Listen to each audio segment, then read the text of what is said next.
वंदे पुरुषोत्तमम।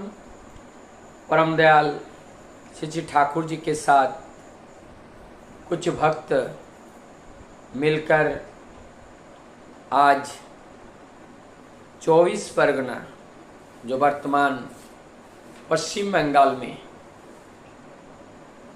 वहाँ पर जयनगर बंगाल के 24 परगना के जयनगर मंजिलपुर गांव में, वहाँ पे एक जमींदार रहते थे उस मंजिलपुर के। उनका नाम है जतीन्द्र कृष्ण बसु। उन्होंने ठाकुर जी से निवेदन किए थे, अपने घर बुलाए थे ठाकुर जी को। बार बार बुलाने पर ठाकुर जी प्रेममय हैं। भक्त का जो प्रेम है, उस प्रेम से अपने को अलग नहीं कर पाते हैं। तो जतीन्द्रनाथ बसु के, जतीन्द्र दादा के बुलावने पर ठाकुर जी वहाँ पर पहुँचते हैं। लेकिन इधर जमींदार होने के बावजूद भी इनका एक भयंकर रोग से ग्रसित थे। और वो रोग क्या था? उन्हें नींद नहीं आती थी, एक जगह स्थिर होकर बैठ नहीं पाते थे, दिन रात चलते रहते थे, दिन रात चलते रहते थे। और ये घटना स्वयं ठाकुर जब इस जमींदार के घर, जतीन दादा के घर जब पहुंचे, ठाकुर जी ने स्वयं अपने आंखों से इस चीज को देखा। उनकी इस कष्ट देखकर सबको कष्ट हुआ। तब दोनों हाथ जोड़ करके यही ज्योतिन्द्र बाबू ठाकुर जी से कह रहे हैं, ठाकुर मैं आपका आह्वान, आपको मैं बुलाया हूं मेरे रोग को ठीक करने के लिए नहीं, मैं आपकी सेवा के लिए, आपकी चरण धूलि पाने के लिए, एवं मैं ये जन्म तो हमें ऐसे ही चला जाएगा, शायद कुछ दिन बाद मेरा ये शरीर भी नहीं रहेगा। लेकिन हे प्रभु, आपसे मुझे ये प्रार्थना है कि मैं बार बार जितने भी बार आऊं, मैं आपको दर्शन कर पाऊं, मैं आपका संग कर पाऊं, मैं आपकी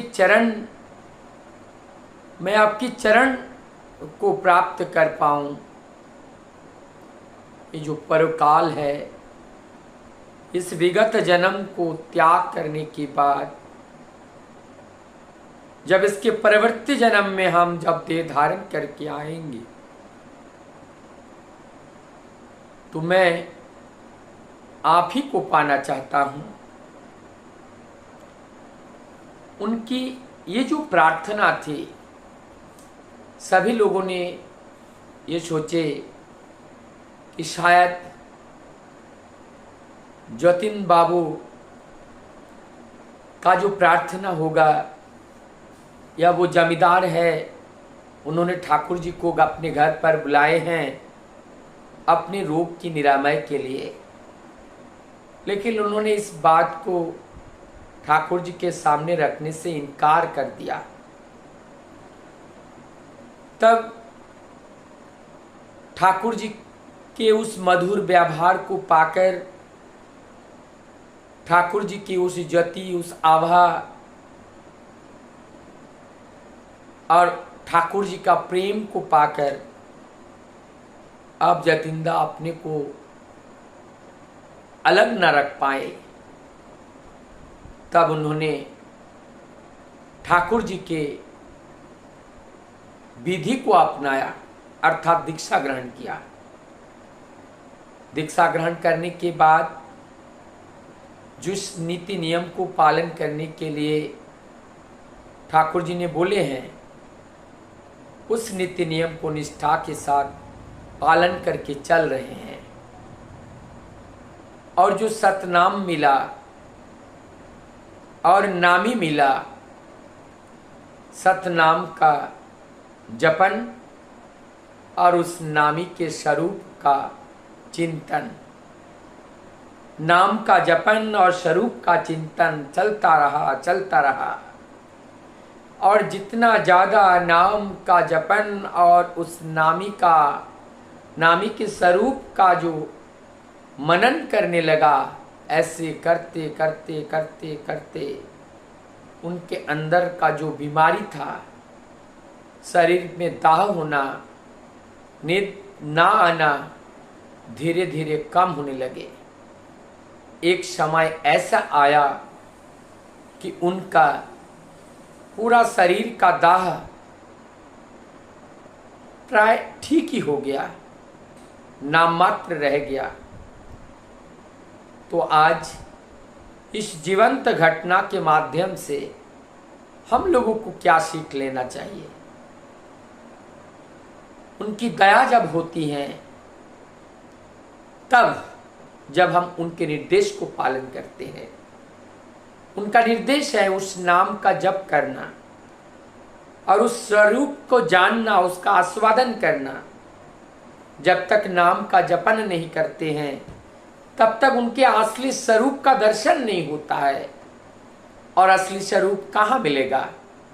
वृंदावन में, मथुरा में, गया में, काशी में, मक्का में, मदीना में, जेरूसलम में कहाँ मिलेगा? नवद्वीप में, कामरबाटी में कहाँ मिलेगा? कहीं नहीं मिलेगा। वो मिलेगा इस देह मंदिर में। जब हम नाम करते हैं, नाम का जपन करते हैं, ध्यान करते हैं, मनन करते हैं, तब धीरे धीरे अंतर्मुखी हो करके अंतर जगत में जो हमारी परम सत्य विराजमान है, जो सत्ता के सत्ताधीश हैं, जो करुणा निधान है, जो हरोहरि है, जो विश्व पिता है, जो जगत कल्याणमयी, जो जगत कल्याणकारी है, वही पुरुषोत्तम आज यहाँ पर भी विराजमान है। कहाँ पर? इस देह के अंदर। इसलिए उनको जानना, उनको समझना, उनको सोचना, इस देह के अंदर ही उनका दर्शन करना पड़ेगा। इसके लिए नाम का जपन और नामी का स्वरूप का आस्वादन, चिंतन करना। चिंतन करते करते हम उस चैतन्य जगत तक हम यात्रा करते हैं। तब जगत जा करके वो सच्चित आनंद, उस महाप्रभु का दर्शन होता है, उस परम चित्तानंद, सच्चित आनंद का दर्शन होता है। वही राम, वही कृष्ण, वही बुद्ध, वही जिसास, वही गौरंग महाप्रभु, वही रामकृष्ण परमहंस देव जी का दर्शन वहीं पे होता है। क्योंकि हर घट घट में हरि है। हरि के बिना कोई ये जगत में एक बालू का कणा भी नहीं है। सब में हरि है, सभी हरि हैं, लेकिन उस हरि को जानना, उस हरि को पहचानना ही जरूरी है। उनको बिना पहचाने हम उनको जान नहीं सकते हैं।